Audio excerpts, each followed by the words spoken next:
Okay, I think we can get started. So welcome everyone. We're excited to have this panel discussion with our colleagues and our invited panelists today. So it is just my duty today just to just a warm welcome to everyone that is joining us, both online and asynchronously. So. In terms of the proceedings for today, I would firstly like to invite our chair of the ASEE student division, which is Daniel, and he'll do the official introductions and introduce the session. My name is Yashin BrijMohan, and I'm the past chair of the student division at ASEE. So welcome, Daniel, and the floor is yours. I'm not sure if I should say the screen is yours, but I still have to get used to this new terminology of online. So go ahead. Well, I just have the moment to be mine. Thank you so much, everyone, for joining us from everywhere across the globe, anywhere you are from. I want to sincerely appreciate you for this time. And of course, this is an event organized by the American Society for Engineering Education, the Student Division. And it's our belief that through this session, it's going to be of great help to everybody who will be present at this time and those that will later on watch it online through our YouTube channel. The session topic is navigating the post-PhD maze to postdoc or not. And we have great panelists, Dr. Stephanie, Dr. Atota, and Dr. Debalina.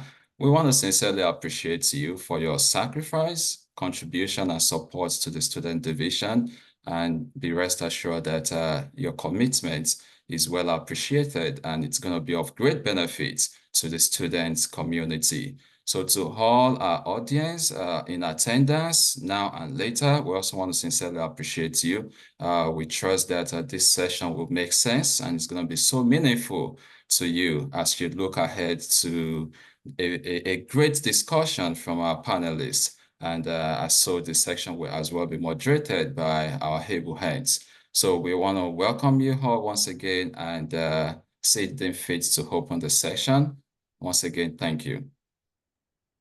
Thank you. Thank you so much, Daniel. I would just like to maybe just discuss some of our operational procedures, which is our rules of engagement.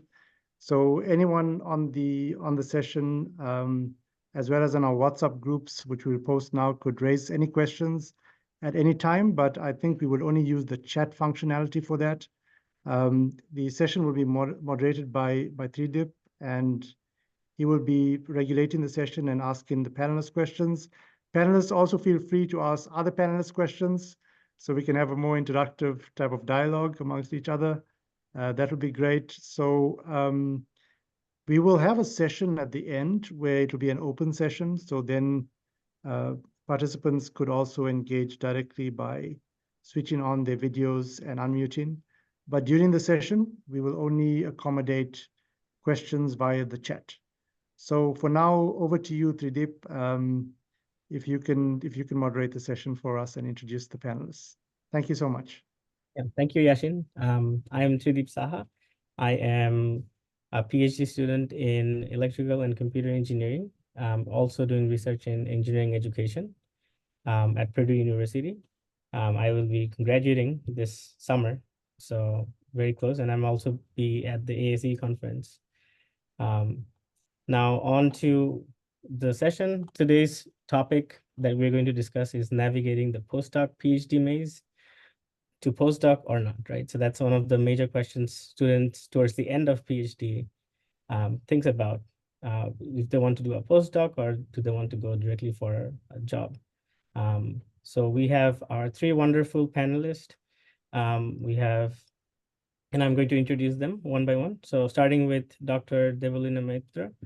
Dr. Debalina Maitra is an assistant professor of curriculum and instruction at New Mexico Highlands University. Prior to her faculty position at NMHU, she completed a postdoctoral fellowship in engineering education at ASU. Dr. Maitra is an interdisciplinary education researcher, Her work bridges literacy education and engineering education with an equity lens.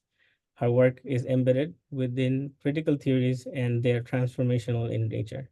Her research interests are anti-racial pedagogy, broadening participation in STEM, studying marginalized experiences in higher education, specifically in STEM and professional development of faculty and teachers. Next, I'm going to, again, welcome Dr. Debalina Maitra. Next, I'm going to introduce Dr. Atota Halkiyo. Dr. Halkiyo is a postdoctoral associate at the School of Universal Computing, Construction, and Engineering Education at Florida International University. Dr. Halkiyo graduated in engineering education policy and evaluation from Arizona State University and uses mixed methods, but largely qualitative inquiry to study his primary research interest, enhancing higher education equity for all students, particularly those from international and or underrepresented backgrounds, example, women or Black students in engineering. He envisions researching and removing possible systemic learning barriers from the curriculum, pedagogy assessment, and the learning environment to make education more responsive to all learners. Halkiyo taught and worked at university in Ethiopia, where he was also a principal investigator of the engendering higher education curricula research project. Dr. Halkiyo is a Fulbright Hays Fellow, where he conducted his dissertation research on global education policy transfer from the global west or north to the global south or east, specifically Ethiopia, Africa. Welcome, Dr. Halkiyo, to the session. Next, we have Dr. Stephanie Lunn. Dr. Stephanie Lunn is an assistant professor in School of Universal Computing, Construction, and Engineering Education. The term for that group is SUCCEED, and the STEM Transformation Institute at Florida International University at FIU. Previously, Dr. Lunn served as a postdoctoral fellow at the Georgia Institute of Technology. She earned her doctoral degree in computer science from FIU, in addition to the Bachelor of Science and Master's degrees. She also holds bachelor's and master's degrees in neuroscience from University of Miami. Her research interests span the field of computing and engineering education, human-computer interaction, data science, and machine learning. Welcome, Dr. Lunn, to the session. All right, so let's start with the first introducing questions to all three of you. And then you can, take a hold of this as you prefer. There is no specific order. So we are interested in learning about your career journey. How did you find your way to your current role? So let's start with Dr. Maitra. Thank you, Tridib. Thank you so much for the introduction. And thank you everyone for organizing the panel. I am glad to be here. Thank you. So in terms of my career journey, I did my PhD in literacy education. So I am not from engineering. So after that in literacy, so how I did my postdoc, you need 3+ years of K-12 teaching experience, which I didn't have because I was an international student. I came from India and started my PhD. And I got the postdoc because my research always has an equity lens. So I got this postdoc opportunities in Chicago with the RPP, NSF-funded RPP. RPP is like Research Practice Partnership. And then I moved to ASU, like my postdoctoral fellowship ended. And many of you here know Dr. Brooke Coley. So I was her postdoc mentee. I worked with her. I got the ASU opportunities. I worked with her. And then I started working as an assistant professor, again in curriculum and instruction. So I predominantly work in the teacher education program now, but of course I do continue to research on, engineering education. So yeah, that would be my, career trajectory, like in few sentences. Thank you. Let's go to Dr. Halkiyo. All right, thank you so much, everybody. In the right way. Was that?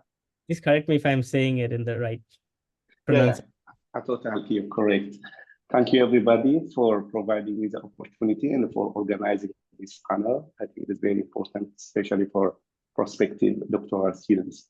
I think if I correctly understood your question, it's like a little bit saying about our career journey.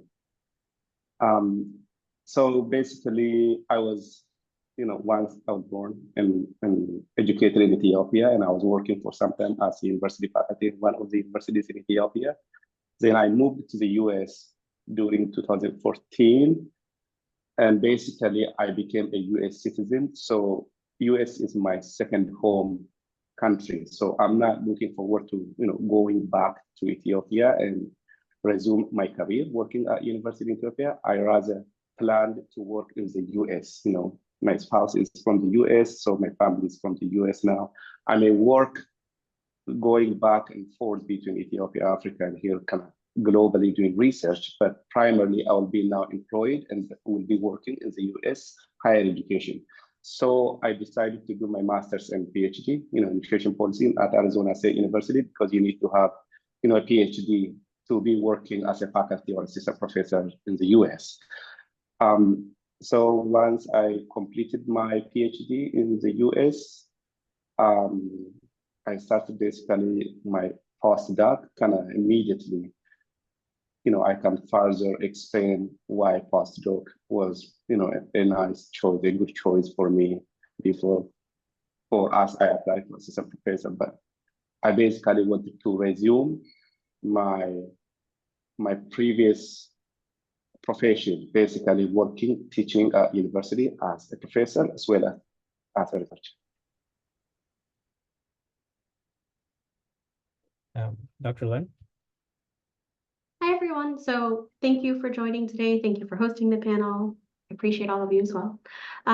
So my journey was a little bit different. As I mentioned, or as was mentioned already, I actually started out in neuroscience and have been working in industry for a while. So as part of one of my jobs, I had needed to change things for a website. I had to keep going back and forth with the IT team. That wasn't personally something I enjoyed. So I decided to teach myself to code and fell in love with it. And so I went back to school to do my bachelor's, master's, and then a doctorate in computer science. And as part of my doctorate, I started in a computing education laboratory and fell in love with the field. And so I wouldn't necessarily say that my decision to go into a postdoc was that I knew that that was what I wanted, or it was necessarily quite as direct. I was honestly considering both academic positions and industry positions probably right up until I decided. I had offers the same week for both, and it was really a, where do I see myself and what am I excited about and what am I passionate about and how do I think I can have an impact? And so I was just really excited about the project with a postdoc, and so I did my postdoc at Georgia Tech and then started as an assistant professor shortly after. I guess that is also another question that I wanted to ask. Is did your current role align with your perceived career aspirations when you first started the PhD program? So I think Professor Lunn kind of gave a good answer already. If anybody else wants to add to that question, feel free to. Sure. Thank you, Tridib. So I think for me, I knew that, I wanted to be a faculty. I knew that when I started my PhD, that was the aspiration I started my PhD. But I didn't know that, it will take me one postdoc, because when I got into my PhD in literacy, I understood that, okay, it's important to be in tenure track in literacy to have a postdoc experience. And then I didn't know much about engineering education postdoc or STEM postdoc, but along the way, I learned about it and I'm like, okay, postdoc would be great because I will have grant writing experiences, because at the end of the day, I am in teacher education, which is unlikely in my field. A lot of people don't write grants. Like nowadays, there is a push a little bit, but it wasn't when I started my PhD program. So I knew I always wanted to do it, but postdoc was kind of, I figured it out on the way, but I knew I wanted to be a faculty. Perfect. Dr. Halkiyo, do you have anything to add to that specific question? Right. Yes, I do agree with Debalina. I also knew I would be going to be a faculty, university faculty, because it's also connected with my past experience. Like I said, in Ethiopia, I was working for over 7 years as a university faculty, basically discharging all the responsibility of what faculty does, the teaching, doing the research, and providing community services. I was engaged in all those things, and I have experience, even though it was like global experience. It's like African experience in Africa. So I liked my profession. I like learning, especially thinking with very, high order thinking groups of people. In any country, you find those folks, mostly in higher ed, university level. So I really wanted to continue to be university professor and doing research. Postdoc was a pragmatic decision. I'm happy about it. It is, there are things that I was not expecting, but still overall, it was a great decision I made, and I'm making it work so that I can make it like useful for my future career, how it can help me to attain my goal in the future as a researcher and university assistant professor. Right. So now that you said that, my next question in my panel was something like that. How did you decide that a postdoc was the next good step in your career? And then additional to that question is that what resources did you seek out to find these sort of opportunities as a postdoc, or to find postdoc opportunities? So essentially telling your journey. Why did you choose it? What made you choose it? And how did you find those resources? Okay, I can go first this time. So kind of the way I decided was, it really depends upon multiple factors. It kind of differs from individual to individual. You have to analyze your individual circumstance when you decide to do a postdoc or not to do. I don't have definite answer for doing postdoc or not doing postdoc. It really depends upon context. So my context was, I analyzed kind of like, what is my career goal? What I want to be long term. Like I'm an immigrant, like I said, like I'm a US citizen, I'm immigrant. I kind of analyze my identity too. Like, who am I in the USA? I clearly know I'm an immigrant, and there are different features that I carry as an immigrant. And what is my career goal? What kind of relatively permanent job I want to do? Yes, I wanted to be a university professor. I was like that. I didn't hate it. I want to continue to be a university professor. So what kind of skills I need? I already did my PhD in the USA. Is it sufficient skills? Did I collect all the competency from my PhD education study? What are some of the skill gaps? If I want to be a university professor, did I master all the necessary knowledge, skills, and experiences in my doctoral education? So can I analyze the skill gap? Okay, in order to compensate for some missing competencies during my doctoral education, I thought it is a pragmatic decision to do postdoc.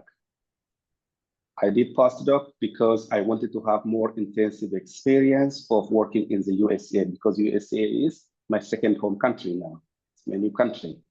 I don't have a wide experience of working in US higher education. So I have great experience working in Ethiopian University.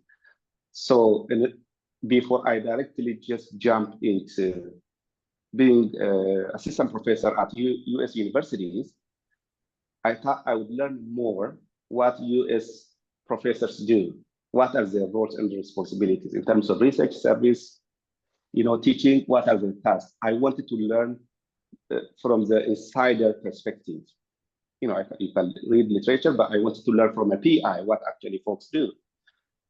And also, pragmatically, it is a bridge for me. It is a transition for me till I secure my assistant professorship at US University.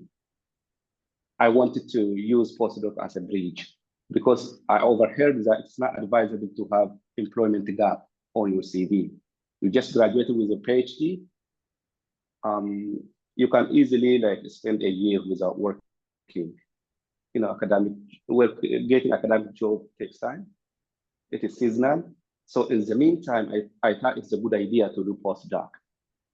I can come with other reasons why I did postdoc, but those are few, both pragmatic and to be more competitive reasons that I did a postdoc.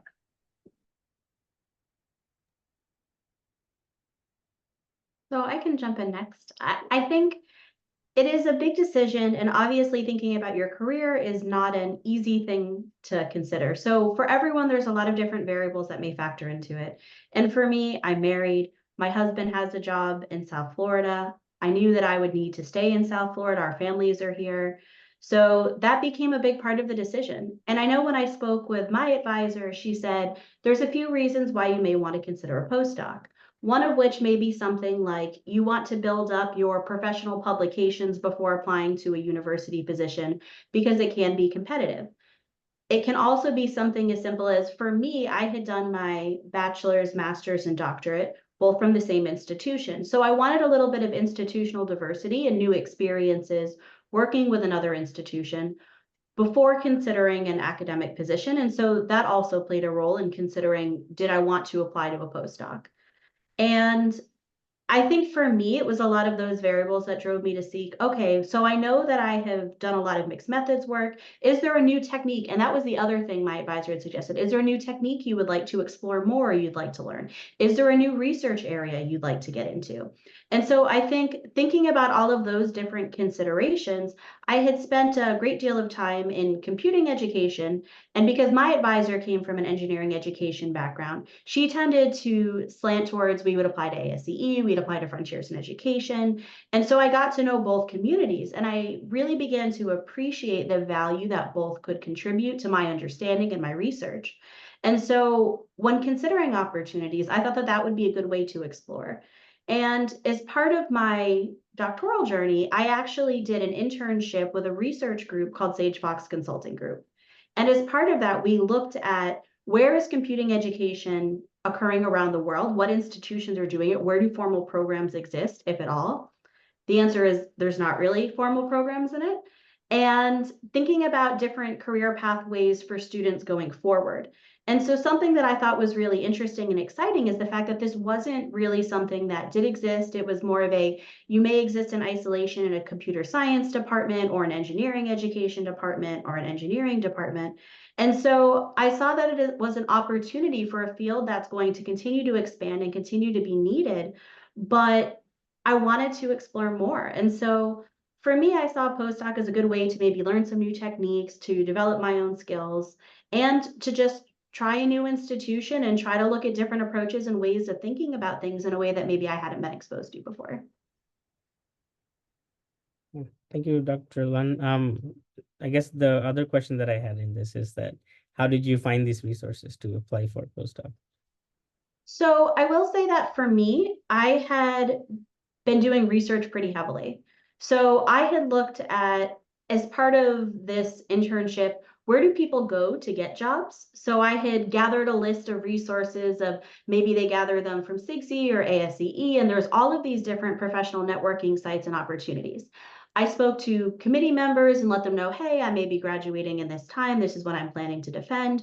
Do you have any suggestions or connections? I also took the time to research faculty members who were doing research that I was interested in or that aligned with my goals. And I was told that it actually can be really helpful to reach out to someone directly. So sometimes people may not advertise that they're going to be hiring for a postdoc yet, but if there's someone whose interest you really would love to work with them, you think it could be a good fit, it can be helpful to just start that conversation and reach out to them before they even have something open. And sometimes people will post to their own professional websites, hey, I'm going to be hiring for a postdoc. This can be a good way to find it. So for me, I actually got really lucky in that my advisor had passed along an opportunity from a school that I had loved since I was a child. I had family from Georgia, and so I'd always loved Georgia Tech. And so she happened to pass on that to me. And then some of the projects that they were working on just sounded really exciting. So some people were a little bit more broad in their search, but I was very directed in that I knew exactly who I wanted to work with.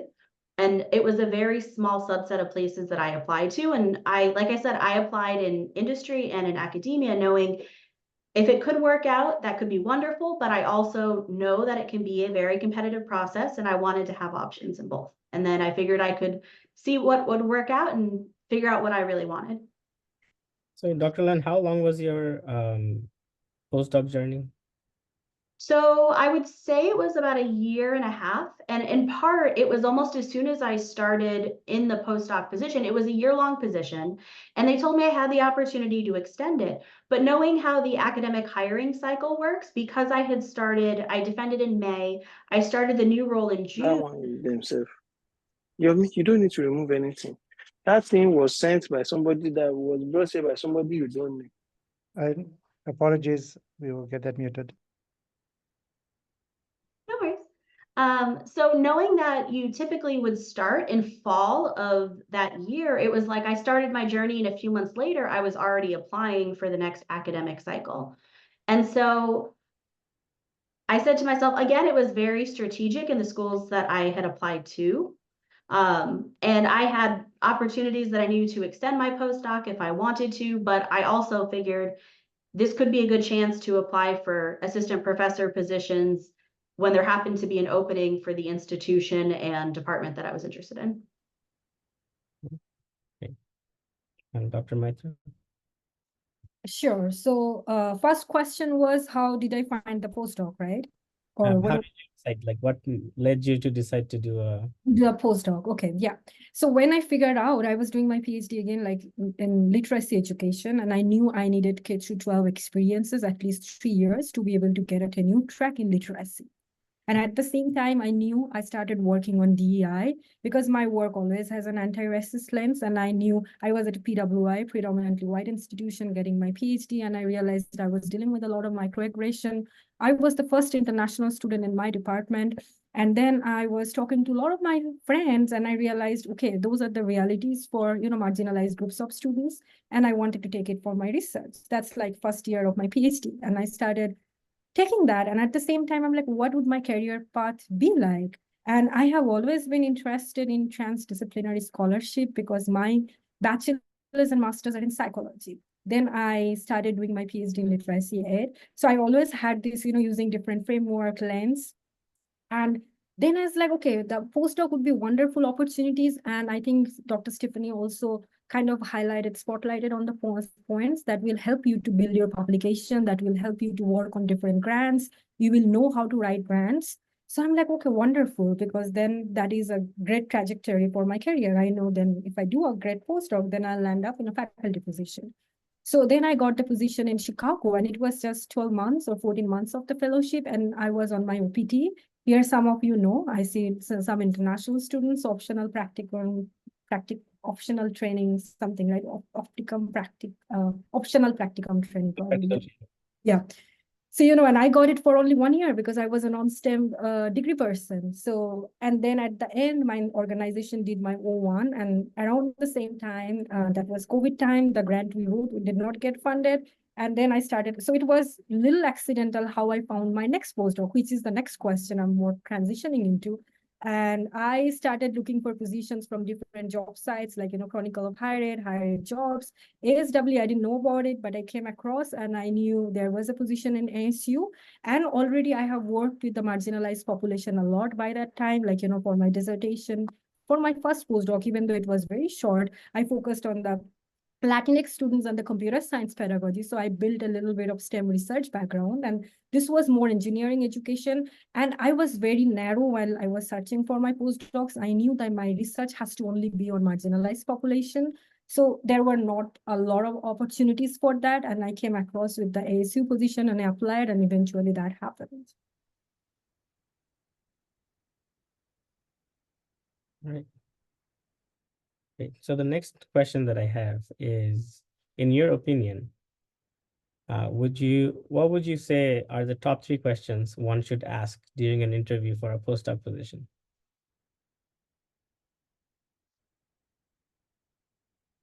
So I can jump in on that one. So for me, I think something that I didn't know to ask at the time, but after the fact, I saw as really important is asking about the person you're going to be working with. What is their advising style and preferences in the way that they like to oversee projects?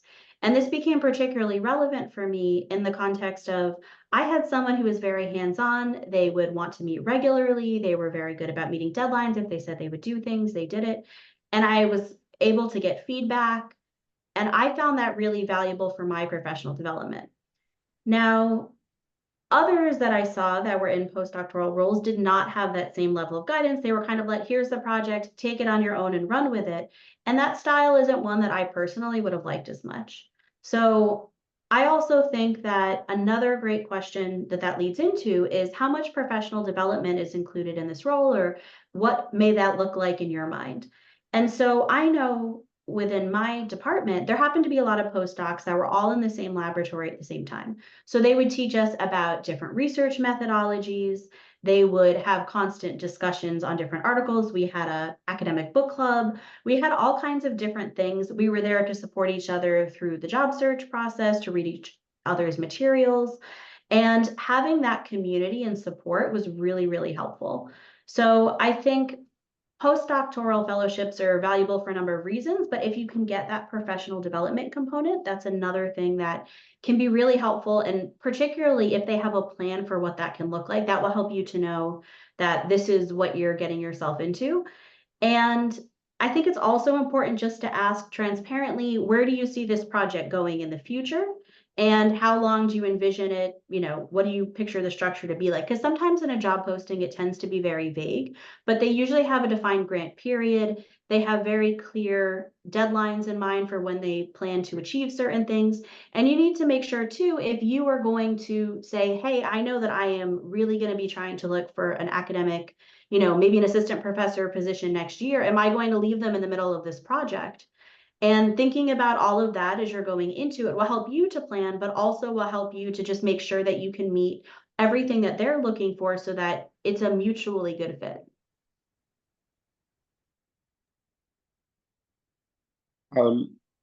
Really, I think Stephanie put very important 3 areas. I'll simply emphasize it. Know the nature of the task or the scope of the task you are being employed to.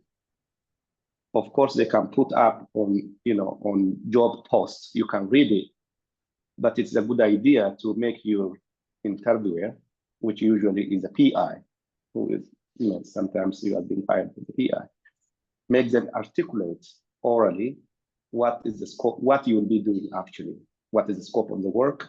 Then you might understand there are maybe added tasks that beyond your expectation. So analyze the nature and how much you'll be doing, and analyze your PI. Actually, that was surprising. I really, that's a lesson.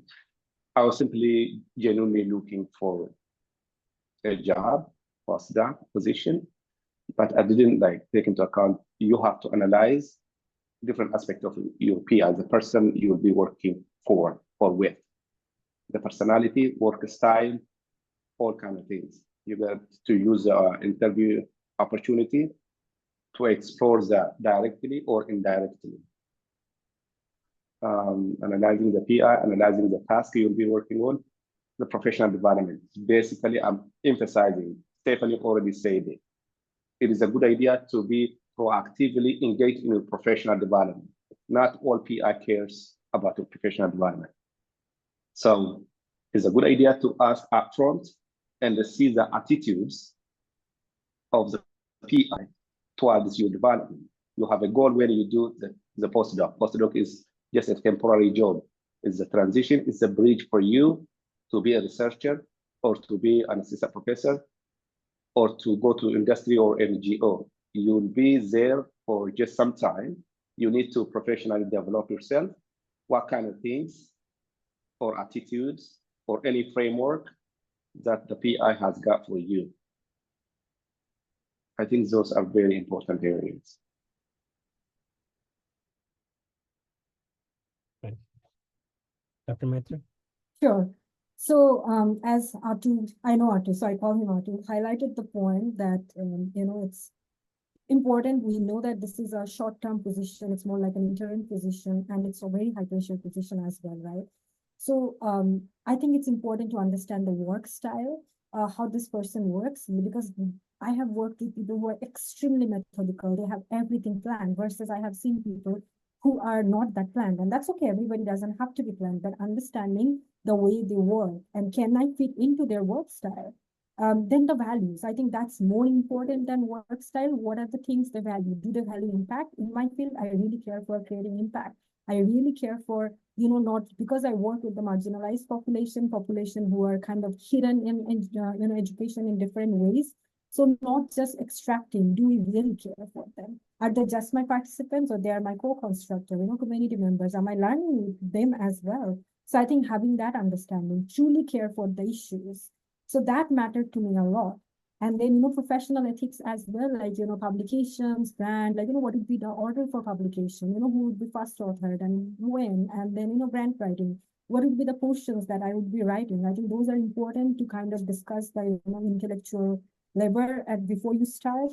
And then expectations. So what is the expectation? Are they thinking that you will stay for second year, third year, fourth year, or they want you to do 1 year or 2 years of postdoc, or maybe 2.5, and then move to a faculty position? Do they have like, what are they thinking about the position? And then kind of like end goal, like development plan. Do they want you to be successful? In order to be able to successful, let's say the candidate, I will have some of the, ideas that, okay, I want to go to this professional development. I want to do this. I want to learn about grant writing. I want to, learn about, writing articles more. So is my PI supportive of all those ideas and goals? So I have gotten like a lot of opportunities for, professional development, and whatever came on my way, I took them, I grabbed them. So I think it's important to see if the person is truly invested as well. So those are the things I considered like most, but I think work style also matters a lot. So yeah. Yeah, thank you. I guess one of the major questions that people wonder when they think about applying for a postdoc position is, what does a postdoc even look like? So when you were doing the postdoc, kind of go back to that time and think about what your responsibilities were in the engineering education, right? Because there's a lot of engineering education PhD students here that are interested to know what your responsibilities were. Was there something that was pushed onto you that was beyond what you have learned in PhD? So what were the things that you could draw from PhD into your postdoc? What were some of the things that were completely new that you did during your PhD? So some of those stories would be good to hear. I can go first here. So when I did sit for postdoc, so my idea was, I want to, of course, do research. I know my PI would need me to do research, but also would my PI be willing to let me teach classes? Because I felt like, during my PhD, I did not get to teach enough, and being an education major and again, working in engineering education, and I knew I'll always be in education, STEM education side more. I wanted to have a lot more, teaching experiences, which my PI, I would call her mentor than PI, she always agreed. She's like, okay, yeah, let's co-teach. So I got the opportunities to teach multiple times, and which I negotiated. And also I mentioned that, I would be interested to know how the service looks like, because in tenure track, you are doing teaching, research, service, like, outreach kind of work. So I wanted to have an understanding even before I started as a faculty. So of course, primary work was research. I was working on different grants, and I was also like, writing some of the grants, taking publications forward, and those every postdoc does. But also I wanted to communicate with the journal, see, what is the process. I volunteered to review many manuscripts throughout my postdoc. I mean, of course, I still do, but that's where it started like more regularly. I was doing from my PhD as well. Then teaching, I wanted to teach, I wanted to design, the syllabus. I taught a qualitative methods class, co-taught, and I added some of the materials that I wanted. Then I did a workshop for the RU students, like research experiences for the undergrads for engineering education. So I was heavily involved, which I was not asked them to do. I mean, I stepped in because I wanted to learn, because I now want to write a RET grant, research experiences for the teachers, which is not exactly RU, but funded by the same RU program in NSF. So I wanted to know, even though the population would be different, they're undergrad student, and here I will be writing for the teachers who are already in the classroom, but some of the aspects of running RU would be similar. So I wanted to do it. Then service as well. I couldn't be in all the committees, of course, and I didn't want to be, but I was part of some of the committees. Like in ASU, I was serving for Early Career Researchers Network Committee. I was there. I served for almost 2 years there. So yeah, I negotiated some of the stuff, and that's how a postdoc, like for me at least, looked like, not just heavily research, like little more interacting, teaching and mentoring as well. In the lab, I was able to mentor, like, quite a few number of students, like through different programs as well. That helped me a lot.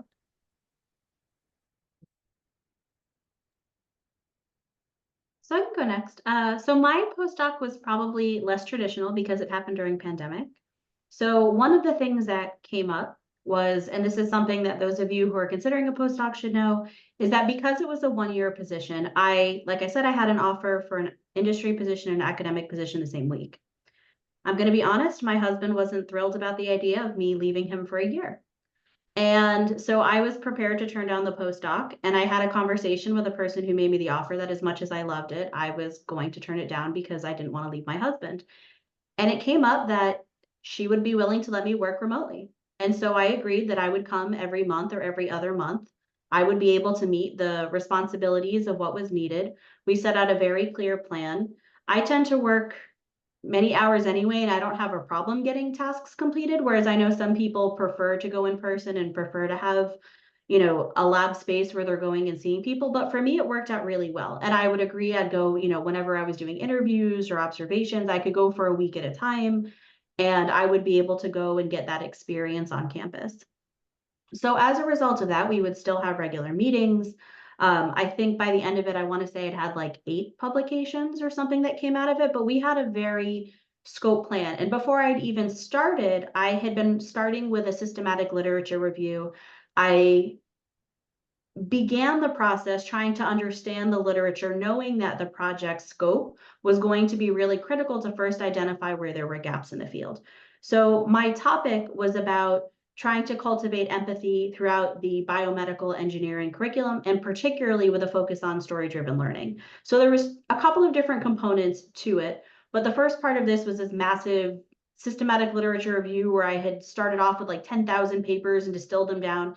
And that became one of the first publications that I had agreed that I would try to get this all done in my first summer. So I started in June, and I knew the deadline for where I was trying to submit it to would have this submitted in September.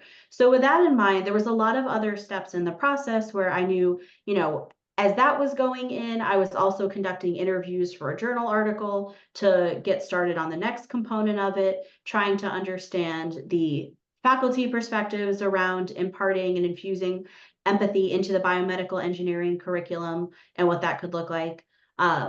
And then we had a very clear set of goals for the grant because it was a REEF proposal. It was meant to be something where my PI would be receiving feedback from someone more senior. She was a teaching track faculty who had less research experience, so she was excited to have someone with more research experience.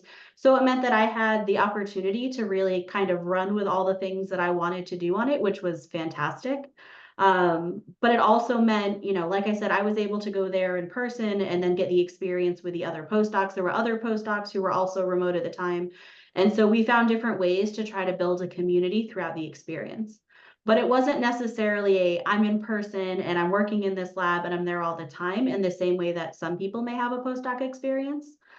So I just wanted to point out that it may not look like what you could envision, but also there is an opportunity there that if you maybe are not able to go, that may be something that's negotiable. And I know that that was something that was raised within the department because they had so many postdocs that they said, look, it really isn't fair to ask somebody to move for a year or 2 years.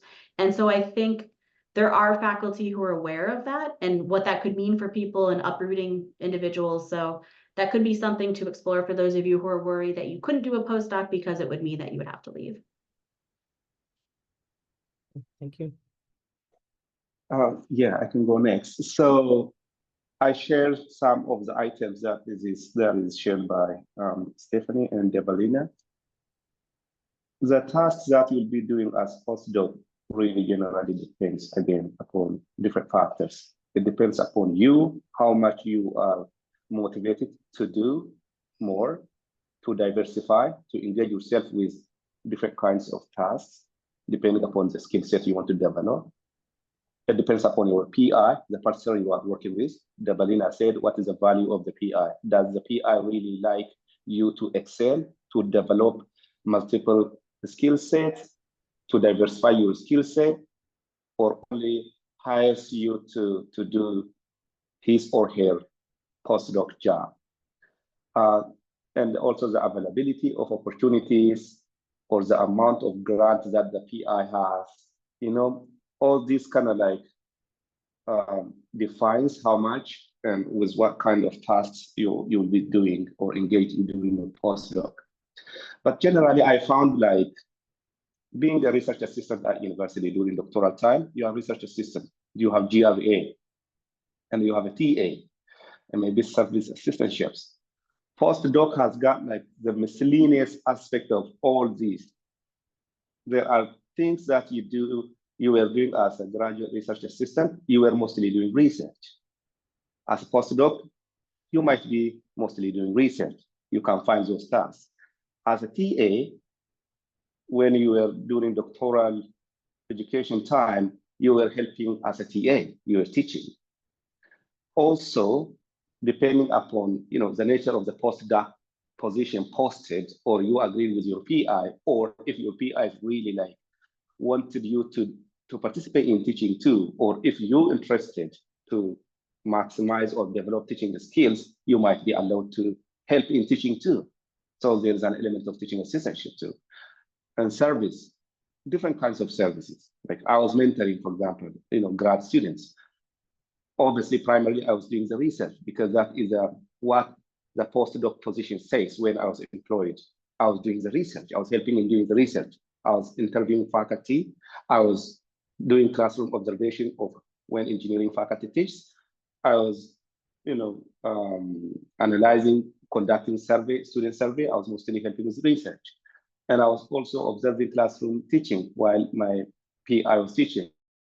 And I will be going to participate in ASEE conference too, because that is kind of offered by the PI, by the flexibility of the PI. Oh, I didn't expect to participate in engineering conference. That's a good thing. And I'm also leading an article, right? Like a journal article. That's kind of part of. So basically you'll be doing different kind of elements from GRA, TA, and service, depending upon the factors I said, you, the PI, and the circumstance, like the availability of the grants. Right, thank you. We have a question on the chat box from Joseph. He's asking, when should you start your search or apply for a postdoc position? Do you do it before you defend, during your before you defend your dissertation, or after? How long are postdoc positions? I think we already kind of touched base on that part, but when should you start looking for one?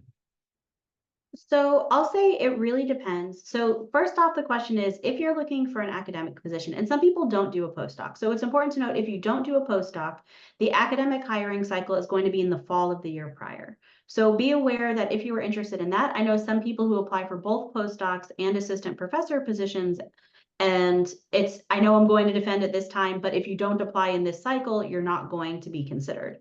So I will say that that is something that you may want to keep in mind. That being said, typically it's months. Once you have your defense, I would strongly encourage you, at least when you have it tentatively in your mind, to start speaking with your committee to let people know that you're interested. I will say that I had some tentative conversations with people where they were interested in me, but they said, to just be perfectly transparent, I'm waiting on some grants. I would love to have a postdoc, but I'm not sure if I'm going to have funding for one. I could let you know closer to. So I think expressing your interest early is not a problem, but just be aware that people may not know their funding situations until closer to. So that's why if you start out years in advance, that could be problematic from the sense of looking for a job. But if you're just forging authentic relationships with another researcher you're interested in, that can start years before. And then if that's someone, hey, maybe as it gets closer, you can reach out to and say, hey, I'm getting closer to graduation. Was just wondering if you would happen to have any positions. I think that would be appropriate.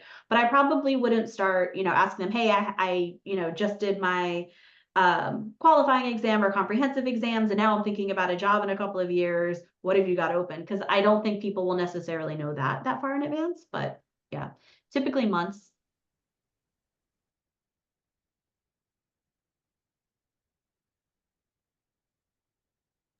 Does anybody else have anything to add to this? Sure, I have one. I think everything Stephanie said, like, really important, and those would be like, kind of like guidelines, but I wanted to mention something about the international candidates.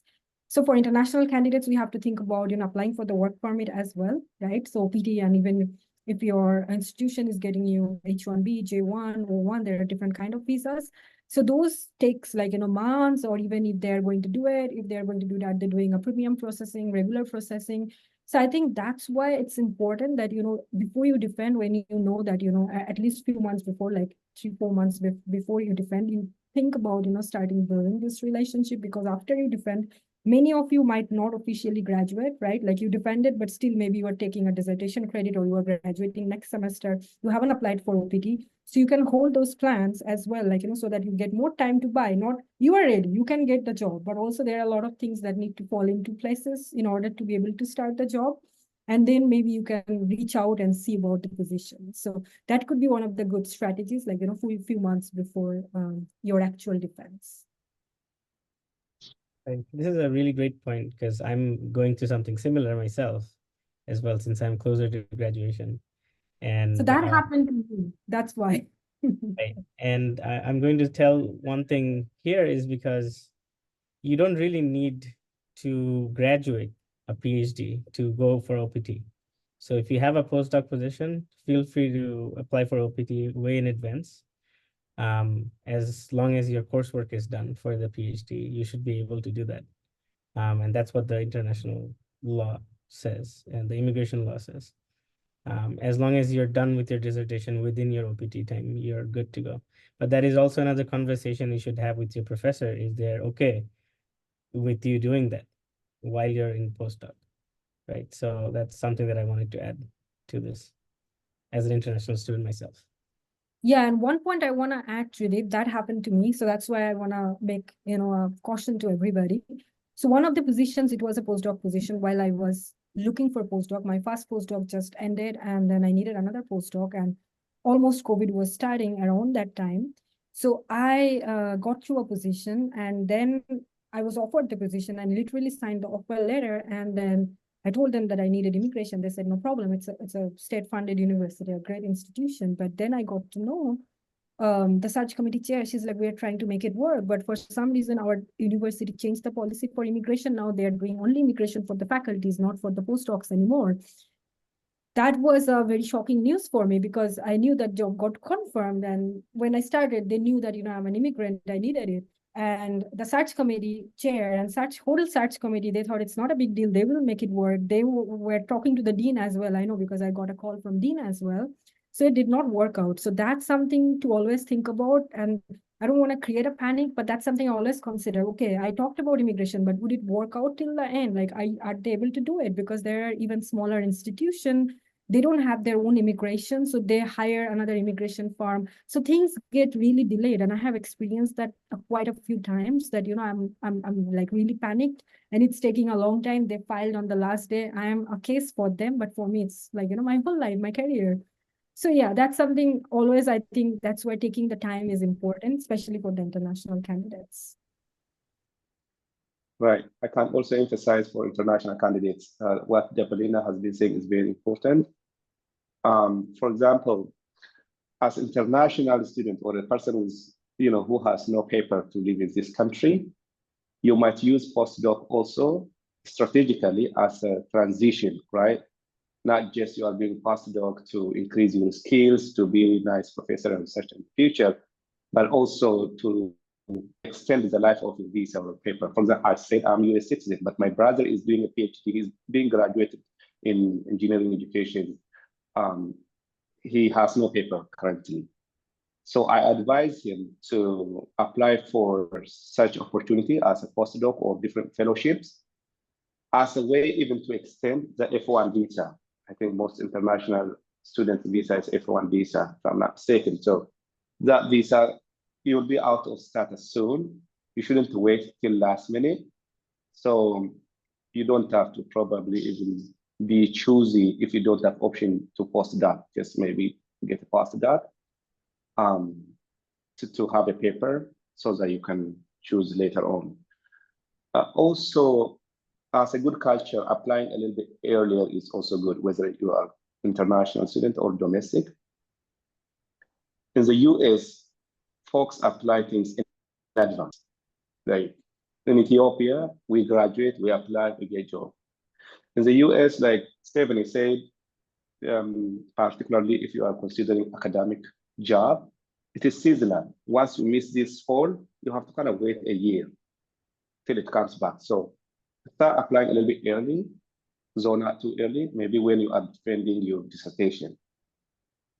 Because again, it takes time also to get, it's not common, it's difficult to get, I think we should be also realistic with experience. It is not easy to get even a postdoc, for me at least.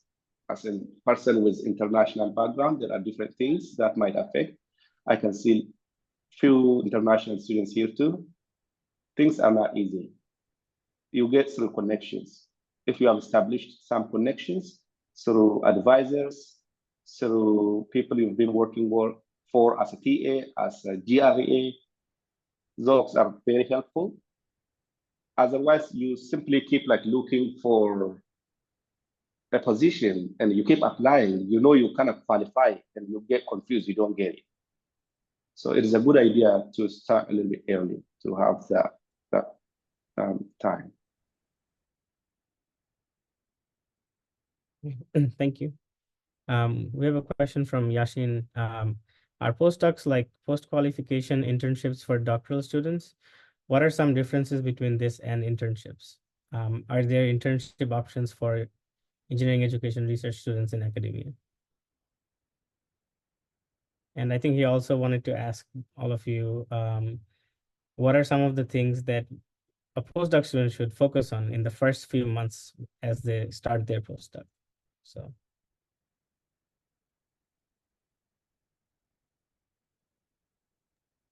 I You can said go the first question. Oh, go ahead, Billy. Go ahead, Atul. If I understood, the first question is postdoc like an internship experience for folks who want to be in academia? Yes. Mostly, yes. It is where you get practical experience, especially if you are considering academic job.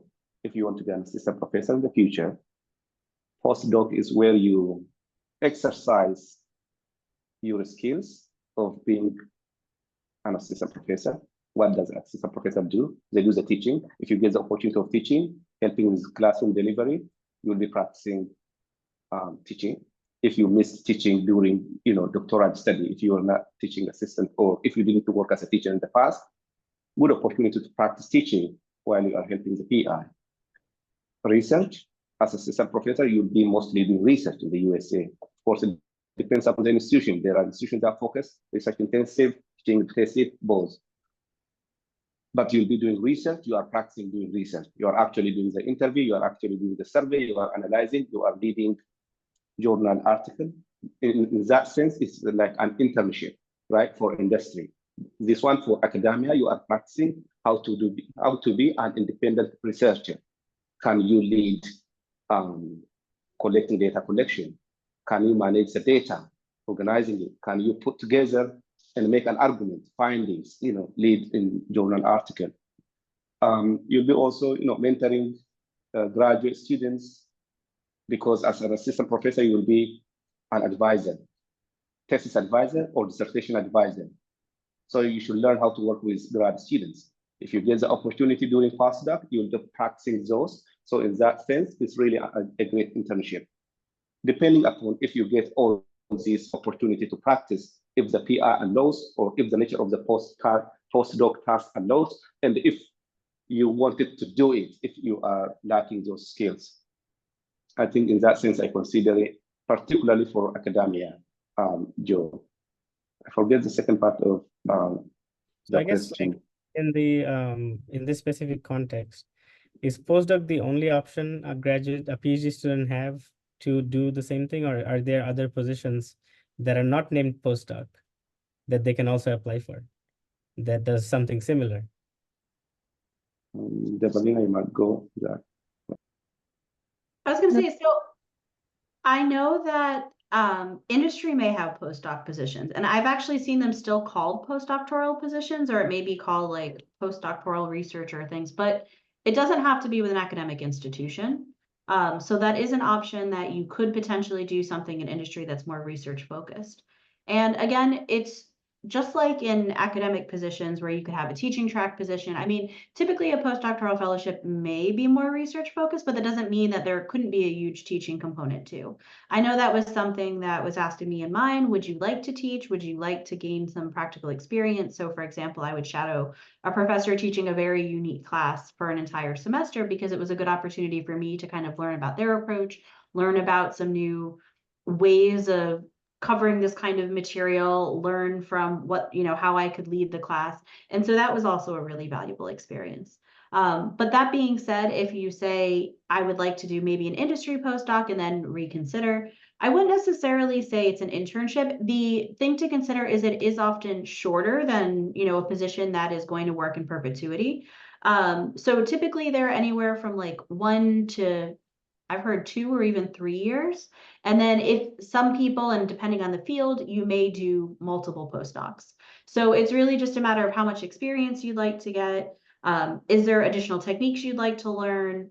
And some people just would like to, get the experience of other institutions and techniques and approaches and to pick up more skills. So I wouldn't necessarily say it's an internship, because an internship to me implies like the advantage there is that typically you're doing a job with like a company or in some kind of role where they could eventually hire you on full time. And it's not really like the institution is going to guarantee that they can offer you a position full time. Now, that being said, there are a lot of cases where if you've completed your postdoc, if you have a good rapport, they may be able to try to find positions. But an assistant professor position, because it's typically based on research, teaching, and service, there's a lot of other factors that go into an academic job search. And so those kinds of roles I don't necessarily see as much as like a research associate or other positions that are created for someone who's completed a postdoc but maybe isn't going to be starting at that institution in a assistant professor role or something similar. So I would say not quite an internship, although it sounds similar, but there are opportunities outside of academia. Dr. Maitra, you wanted to add something?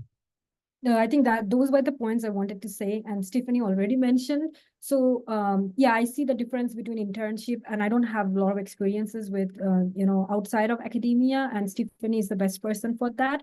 But in terms of postdoc, is postdoc the only option? I don't see it that way. It depends on your career goal. I know people who just want to teach. So there is teaching track as well. So there is teaching track, research track, and tenure track.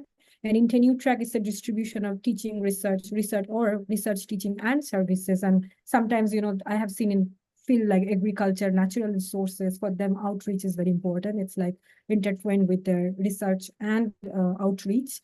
So that's a different aspect. And if you just want to be in, teaching, so you can go on the teaching tracks. And now the tracks are getting more separated. Like before, I used to see mostly tenure track. Now I see like, research track or teaching track. So that's always an option to consider. And you ask a next question as well, right? There was a follow-up question with that. The next question that I already asked is, as a new postdoc who just joined some institution, what are the first few things we should focus on in the very first few months of your job? Sure, thank you. So I think the transition itself is a big thing, right? Like when you are just starting, so you understand the the responsibilities. You understand, they're aligned with your first conversation, because I know a lot of times the priorities change when you started. Maybe you were focusing on something else. So basically to understand the lab culture, the people you are working with, and focusing on the learning part more, because first few months just go by. So let's say like, I know Stephanie also mentioned she wanted to submit an article. That was kind of the, I won't say like an agreement, but she discussed with her PI, and then by September, she sent it out. So maybe more focusing on the task, and also not forgetting that those are short-term positions at the end of the day. Like if you want to be in tenure track, which I always wanted, I only wanted to be in tenure track or be in academia with different position. Even there are position after postdoc, you can be a research scientist. There are a lot of people who don't apply for tenure track. They're as research scientists, they're working, right? Even same for industry, I think. So yeah, you know what you want to do. So don't forget the goal at the end of the day and how the position is serving at that time. So I think focusing on the people, building relationship, because relationship building is very important. First few months decide that, right? Like, the work style, if you're getting along. So I would say focusing on those aspects of transition. And I think all of those were really fantastic points. I would definitely agree with everything that's said there. And I would say for me, one of the first things that I did was create a timeline for myself. So I knew exactly what the grant required. For example, at some point we were going to develop a rubric as a way of measuring empathy through student artifacts. And so how do you externally measure something where it's often a lot of thoughts and feelings, and how could we do that? So I knew we needed to get to that point. So when we sat down and me and my PI had a whole approach for what we were going to do, we set out a timeline for first we want to do a systematic literature review. Then at this point in time, we know we're going to want to do this. And then I could see it as at this point in time, we're going to need to collect the data to try to achieve this. And then once we have that, we actually want to test it. So then we want to try, this approach. So we set up a timeline and then kind of work backwards. I knew that there were certain publications, and I also tend to work a lot around, I know that there's a conference publication I'm aiming for, and I have different rationales for why I would choose conferences over journals or vice versa. And so I knew that if there were certain deadlines that were going to be approaching, like ASEE would be I know that I'm going to aim to submit there. So I know when, abstracts are going to be due. So I want to make sure to have my data and have things ready before that comes up. So it would be things like that. And I'd kind of work backwards. But I think that initial time can be really helpful for trying to strategize what you want to do and where you want to get it set up. And just, I know I'm going backwards here, but thinking about the last one, I wanted to point out that while I went on to an assistant professor position, almost everyone else who was doing a postdoc at the same time ended up doing completely different things. So one person they were really interested in teaching. They decided they would rather be a lecturer or teaching track faculty. Someone else ended up working they said, I'd like to be a STEM-focused, discipline-based educational researcher working for like an outside organization. And so they ended up getting a researcher position with something like that. So there's a cross between some people who went into industry, some people who went into organizations, some people who went into more research-only roles, some people who went into teaching roles, and then some people who were like, I want to go into an assistant professor position where maybe I'm combining all of that. But I will say that it can look completely different. And just because you do a postdoc doesn't mean you have to go into one path. There's a lot of different ways to take it after you're finished. Yeah, I would also emphasize, know the task you are hired for. Like it's an induction, right? When you are hired at university or in any organization, there is like induction training. You have an opportunity, the PI might introduce you to the campus, to organization you are hired to, or to core individuals that you will be working with on a regular basis. But read the post on, you are hired for postdoc positions. These are the requirements. These are the core tasks you'll be doing. Then sit down with the PI and identify what are the core tasks you will be doing. Understand your roles and responsibility, master that, because you need to make sure that your PI is not annoyed by you, right? The PI is hiring you. The PI is usually hiring from his or her grant, right? The big money, the 60,000 or 70,000 being spent on you to do the task. So you need to make sure that you are accomplishing those tasks at least, to the basic level. Also learn not only tasks, but the core people you will be working with on a regular basis. I know Debalina and Stephanie said like maintain relationship or build relationship is a part of that. Why you need to learn about not all folks, like during the beginning, you don't have to learn all whatever is mentioned in the post, but like the core folks you'll be working with. For me, it is a graduate research assistant that the PI was advising. The PI usually has his or her graduate research assistant students, and I'll be working with them. I learned and I introduced myself, and I created some form of, or use the opportunity of social to be a little bit relaxed so that folks can learn about who I am, personality, not just like as a machine or a robot worker, who's tasking, but just make them see your personal side of it so that people can develop empathy. Really, it helped me a lot that the graduate research assistant or the PI helped me a lot, making my life easy during the postdoc. Still, so I really encourage you guys to identify who are the core folks that are mostly working for or with the PI and just connect with them positively. And I want to share something real quick. So postdocs would be very overwhelming, obviously. And it's because in a short period of time, you are getting a lot of work done. And if you are, hungry for more work, there are really like, n number of work that you can keep doing. So that might get a little bit confusing. So I think that what I did, that happened to me. That's the reason.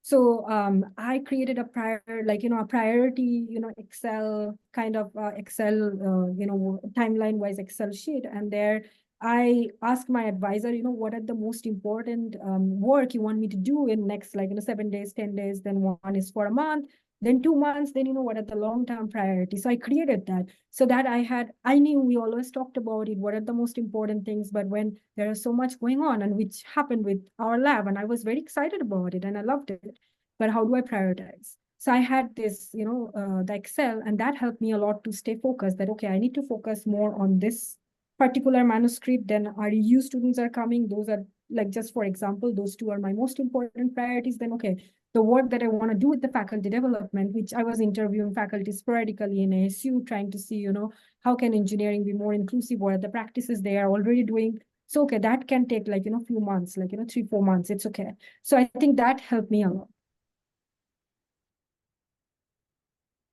All right, thank you.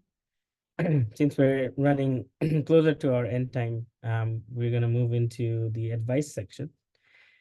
So can you share any experiences or lesson learned from your postdoc journey that you believe would be beneficial for aspiring scholars to hear?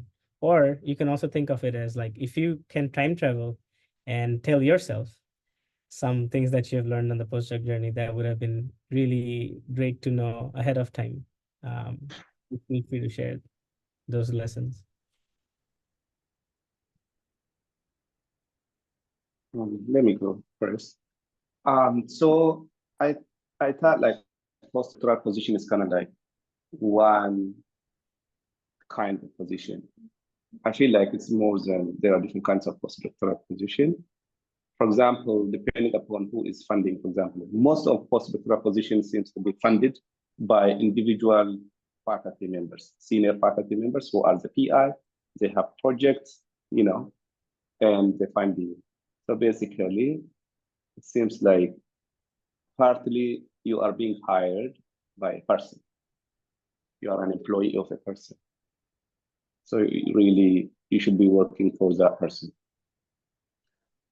And maybe there are, I think, some postdoctoral, at least I was reading the postdoctoral opportunities offered by institutions, by universities or organizations.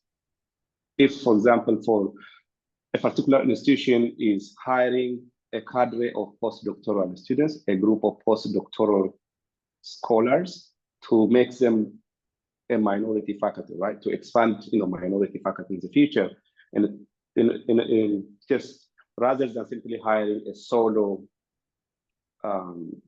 people of color, some institutions are moving toward this, hiring a group of postdoctoral students and providing different professional developments, obviously putting them on the way to be a researcher or an assistant professor in the future in STEM, in engineering, or women of color. So there are few such opportunities. If you get such opportunity, I think they are more beneficial because the institution is committed in investing on your professional development than you working for the institution. So you are hired by the institution versus most postdoc, which is basically the PI are using an institution as a platform to hire you, but you are an employee of really that person. That's why when you read about postdoc in the literature, it's mostly negative.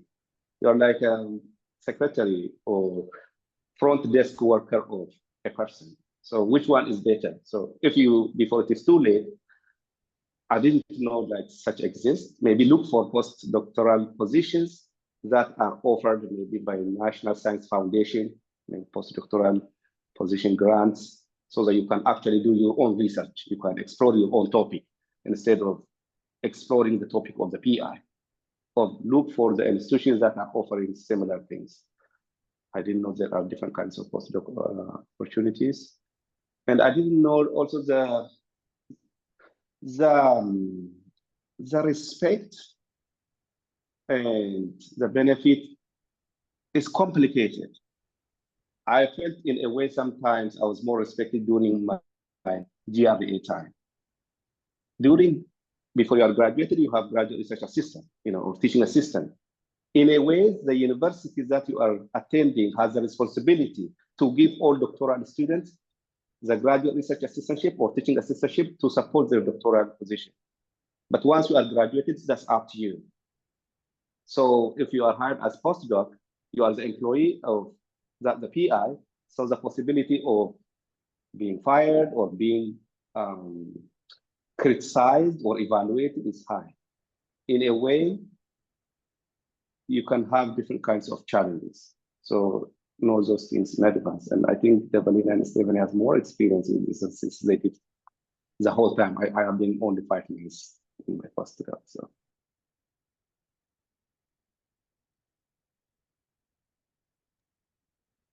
So I would just say, I think some of the biggest advice that I heard when I was in my postdoc that I don't think I appreciated till after was to step back and enjoy your postdoc experience. Because if you are considering an academic and assistant professor position, once you have to be responsible for finding your own funding for yourself, but also your students, for everyone else, it becomes very stressful that falls on you. And I don't think I appreciated it enough until the constant stress of, okay, well, now I am trying to juggle all of these different things as a new assistant professor. And when somebody first told me, I'm like, what are you talking about? This job is so much work as a postdoc. But I don't think I expected the, oh, well, there's a lot of different commitments that come with being an assistant professor, the service commitments, the teaching, and then the pressure to get the grants. And so I think I would say enjoy the experience, because it can be a wonderful time for professional development, a time to expand your research, a time to meet the goals of the person you're with, but also to grow professionally.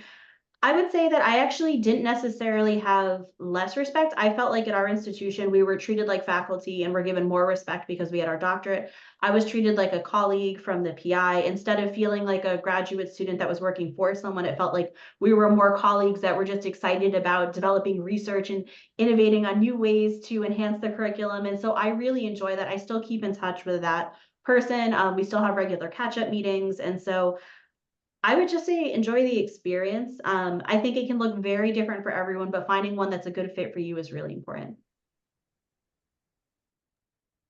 Yeah, I can go next.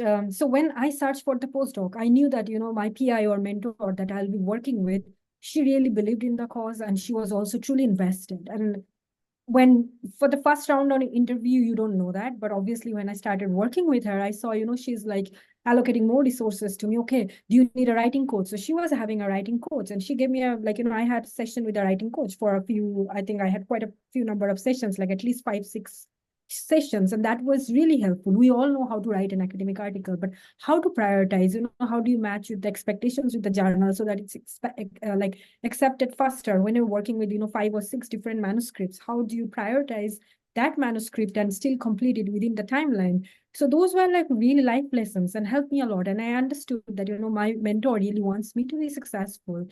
So, and also I would echo what Stephanie said, like I enjoy it, but I felt like, I was in too much rush. I was always worried what will happen next, because this is not a permanent position, and which is legit, right? I'm an international candidate. I already my PhD first postdoc. And for me, I think it's a little more challenging because everything will have to fall into places, the time, immigration, everything. So I was like really worried. I wasn't enjoying. And also of course, there is a stress, which we cannot deny. Even if you're enjoying something, doesn't mean that, it cannot get too busy, or there were stresses. There were like a lot of work. So I was always worried. So now if I look back, I'm like, okay, I did enough. I should have enjoyed a little more, maybe paused a little bit more, slept, throughout the night, really well, eat well, being more active, going out in the nature, which I love doing. I didn't get to do a lot. I mean, it's me. I restricted myself, always being worried. I don't know what will happen. Something will happen, but those are doable, right? So I think I would suggest that as well.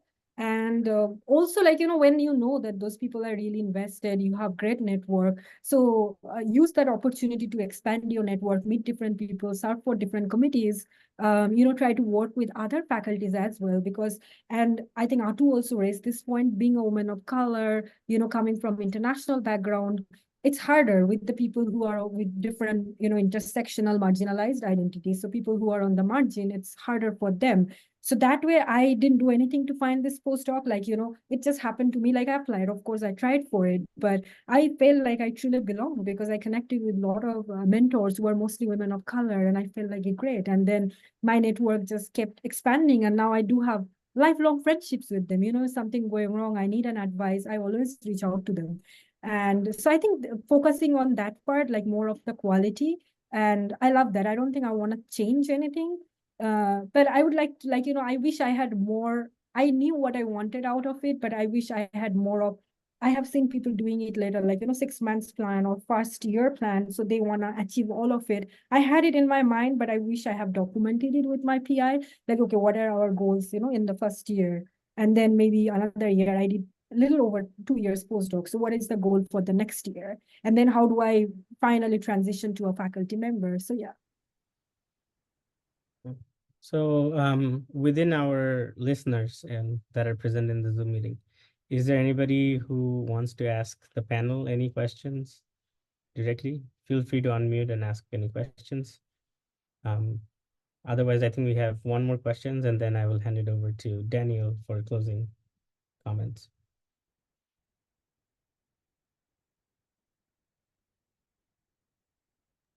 I think for the sake of time, maybe we can just collate any questions on the chat, and I Sure. think we only have a few minutes left. So if you want to maybe wrap up, Tridib, and hand over to Daniel for closing. Thank you. Sounds good. So the final question that I wanted to ask is, during your postdoc, what were some of your support system? I'm sure there were positive experiences, there were negative experiences. Who made you have your negative experiences bearable?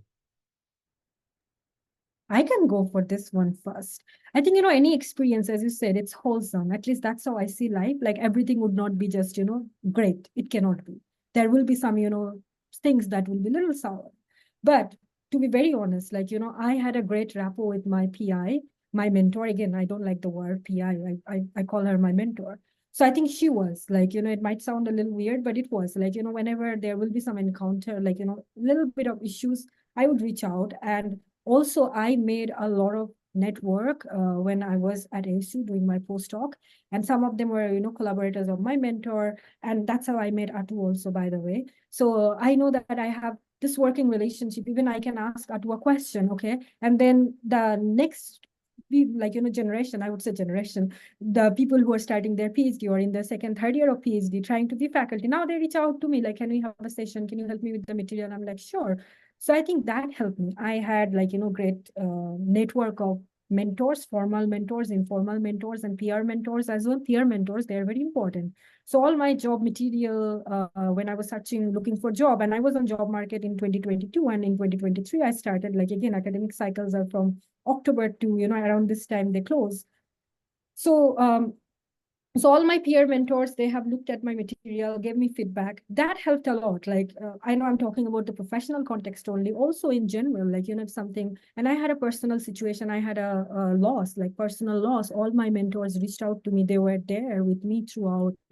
So I would say, I relied a lot on them emotionally, and I had this working relationship. They understood I needed time off because I could not function for months. And that all happened in 2022 and 2023 beginning. So they understood that, they were there for me. So I was able to navigate everything because I had this network. Thank you. Yeah, for the interest of time, if you can concise the remaining two panelists, what that support system was for you during your postdoc. I would say graduate students who were serving as advisee for the PI. They were very helpful and made my life easy in supporting me execute the regular job I was hired for. I was kind of traveling between states. The PI is also helpful in executing the job I was hired for. He's available anytime in detail whenever I need it to. So those are the two main sources of support for me. Okay. So I'd say the PI or the advisor that I was working with or mentor, and then my prior advisor from my doctoral studies, there was a lot of other postdocs. They weren't necessarily in my department who had all started around the same time. And so we were a nice cohort for each other and a lot of support. And then also my partner. So I would say people within the department, people outside the department, everyone from my doctoral studies that I still kept in touch with and continue to build my network, people from my collaboration with SageFox when I did that internship that I kept in touch with. So there was a lot of us going through all these stages together and there and supporting each other and looking over each other's materials. And I think that makes a huge difference, just like in your doctoral studies. Thank you for your valuable inputs and for this discussion about whether PhD students should choose postdoc or not. These were really valuable information. I will hand it over to Daniel now for the closing.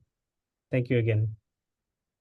All right. We want to say very big thank you to our panelists and of course to our audience, both online and those that will be offline later on. I want to sincerely say a big thank you. Thank you for sharing your experiences with us, with the community, with the student division. This is really, really grateful and of course impactful.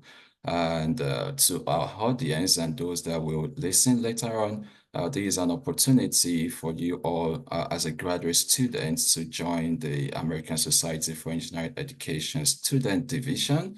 All the membership, it is profitable, it is beneficiary, and there will be newsletters that the information share will be sharing across, and it's a listserv opportunity for all those that are members to be aware of, many news like job opportunities, what is going on, and the likes. So it's really beneficiary. And we also look forward to seeing you all in the 2024 conference in Portland. And of course, you will get information about our social gathering, about our business meeting. These are important meetings that you can be part of as well. And just to let you all know again, for those that are interested in the leadership position of the student division, there is already a nomination that is going on. If you hold membership again, you would have seen that in your respective emails. And if you also join the WhatsApp group that has been shared earlier on, we will be posting this as well there. The WhatsApp group is just like a community of people, so all these are so important, especially for the nomination. There are certain positions in the division that are by nomination. You are aware of someone whom you think, has the charisma, has the leadership quality, and is able to, contribute meaningfully to the division in a voluntary position, which is, of course, beneficiary. Please kindly put the person forward for nomination, and that will be it. Once again, I want to say a very big thank you to each and every one of you, and we will see you at the conference very soon. And at this point in time, I'm going to put the session to an end, and this will be the end of the session. Again, thank you very much to our panelists, and we look forward to connecting with you all at the conference. Thank you.